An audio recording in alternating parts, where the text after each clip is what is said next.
시청자 여러분 안녕하십니까? 10월 10일 금요일 미국 내 주요 뉴스를 정리한 세븐데이스 헤드라인 뉴스입니다.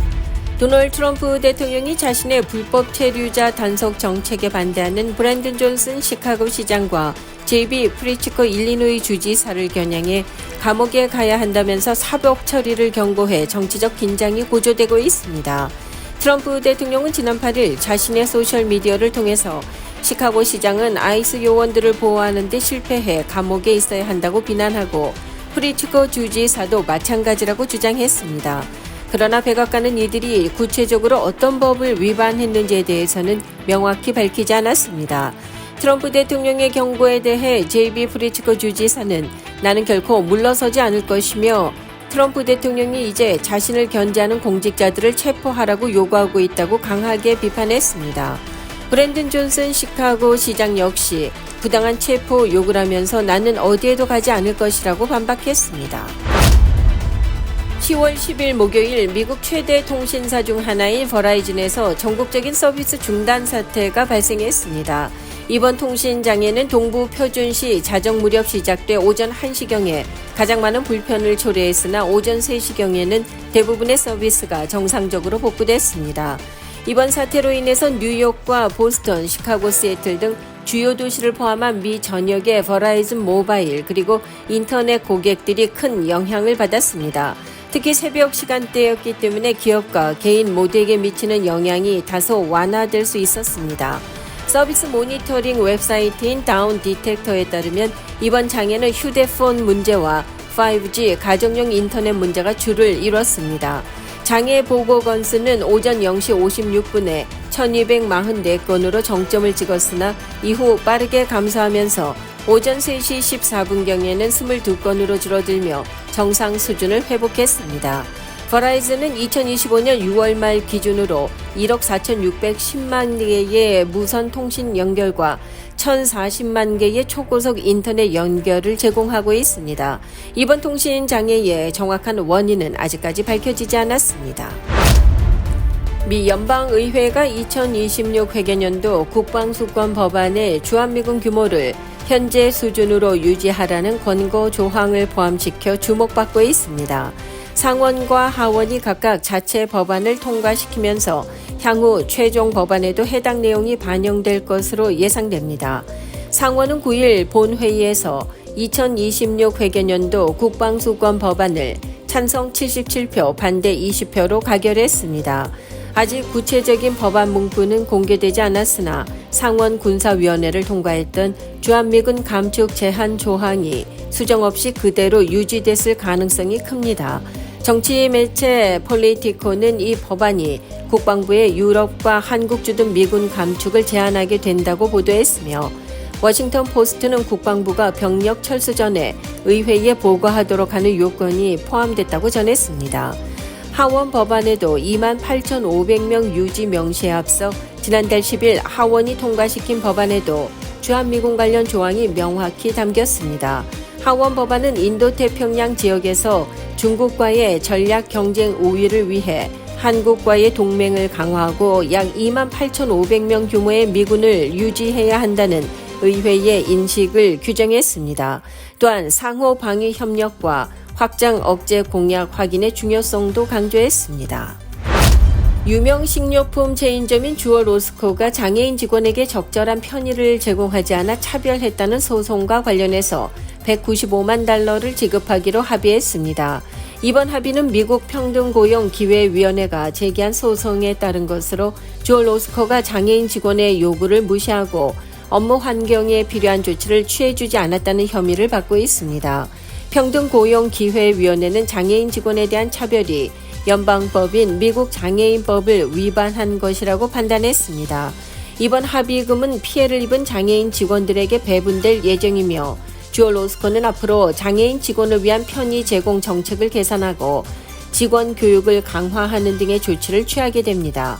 평등고용기회위원회는 이번 합의가 모든 기업들이 장애인 근로자에 대한 공정한 기회를 제공해야 한다는 중요한 메시지를 전달한다고 밝혔습니다. 2024년 미국 전체에서 현대와 기아 차량의 도난율이 크게 감소했음에도 불구하고 일리노이주에서는 여전히 한인을 포함한 주민들의 차량 도난 피해가 끊이지 않고 있습니다. 특히 틱톡 챌린지로 인한 모방 범죄가 여전히 기승을 부리면서 불안감이 고조되고 있습니다. 최신 통계에 따르면 2024년 현대와 기아 차량 도난 건수는 전역에서 37.5% 급감했습니다. 이는 현대차와 기아가 무료 소프트웨어 업그레이드와 핸들 잠금 장치 배포 등 도난 방지 대책을 적극적으로 시행한 결과로 분석됩니다. 그러나 시카고와 인근 교외 지역에서는 여전히 도난과 절도 시도 신고가 빈번하게 접수되고 있습니다. 최근 피해를 본 한 한인 여성은 더 상상 미디어를 통해 제보를 주셨습니다. 시카고 사우스 루프 아파트 주차장에 세워둔 자신의 기아 차량이 출근하려고 나가보니 사라져 있었다면서 너무 충격적인 일이었다고 당시 상황을 전했습니다. 곧바로 경찰에 신고했지만 찾을 수 있을지 막막하다고 말했습니다. 몇 개월 전 나일스 소재 AMC 극장 앞 주차장에서는 기아 차량을 세워둔 또 다른 한인 여성이 차량이 도난당할 뻔한 소식을 상상미디어에서 전해드린 바 있습니다. 당시에는 도난범들이 차량을 훔쳐 달아나려다가 실패한 채 차량 유리가 깨지고 내부가 심하게 훼손된 상황이었습니다. 피해 차량의 대부분은 엔진 이모빌라이저 도난 방지 장치가 장착되지 않은 특정 연식의 현대 기아차들입니다. 경찰은 이에 대해 자신의 차량이 취약한 모델인지 확인하고 서비스 센터를 방문해 무료 소프트웨어 업데이트를 반드시 받을 것을 조언했습니다. 또 핸들 잠금 장치를 사용하면 범죄자에게 심리적인 부담을 줘 도난 시도를 막는 효과가 있으며 차량용 블랙박스를 설치해두면 도난 시도 증거를 확보하는 데 도움이 된다고 조언했습니다. We're making a couple of suggestions here for owners, and first and foremost, should call your dealership or your manufacturer and see if they're going to offer you a solution free of charge. If they don't, and in the meantime, we're suggesting sort of old school solutions. Steering wheel locks. There was a product called the Club that was very popular in America in the 1980s and 90s. They still are available and they work pretty well. That disables the steering wheel. There are also locks for the wheels themselves that someone can get as an aftermarket. We suggest car alarms that you can get, especially ones with motion detectors, because that could protect your car not just from being stolen, but maybe the catalytic converter being stolen. And then secondary ignition locks, that's another possibility. That's a separate key that goes in to the vehicle that actually allows the ignition process to communicate with the engine to start it, that induces the engine to start. So those are all available sometimes at dealerships, other times at neighborhood garages can install those kinds of items. We also are suggesting that people sign up to have their car tracked through the Sheriff's Vehicular Tracking System. And it's actually the Sheriff's Vehicle Tracking Program. That's the term I want to use.